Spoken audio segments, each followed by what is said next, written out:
Pakistan super league PSL की team Peshawar Zalmi के head coach Darren semi ने कहा है कि 9 प्ले ऑफ में एक ट्रॉफी जीतना काफी नहीं, हमें और जीतना चाहिए। अगर ट्रॉफी नहीं जीते तो हर साल प्ले ऑफ खेलने की कोई अहमियत नहीं। मैच के बाद प्रेस कॉन्फ्रेंस करते हुए डेरन सेमी ने कहा कि इस वक्त पर हमने 15-20 रन कम बनाए थे। जैसा आगाज हवा उसके बाद 200 का हदफ जहन में था।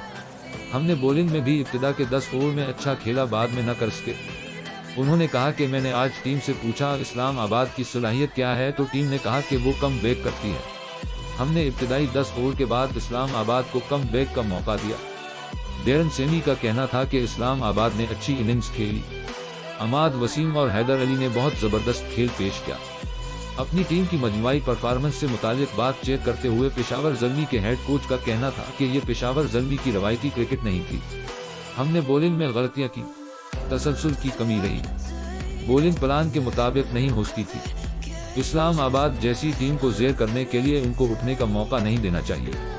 अपनी प्रेस कॉन्फ्रेंस के दौरान पाकिस्तान में क्रिकेट की वापसी पर खुशी का इजहार करते हुए डेरन सेमी का कहना था कि पाकिस्तान में क्रिकेट की वापसी पर बहुत खुश हूं। उम्मीद है फाइनल में कराची में बड़ा क्राउड आएगा। पाकिस्तान में क्राउड का जोश और जज्बा हमेशा एंजॉय किया है। डेरन सेमी का कहना था कि बाबर रन्स कर सकता है, लेकिन बॉलर्स को उसका दिफा करना है। मुझे पूरा यकीन है कि बाबर बेहतरीन लीडर है। हमारी एक दूसरे के साथ गुफ्तगू चलती रहती है।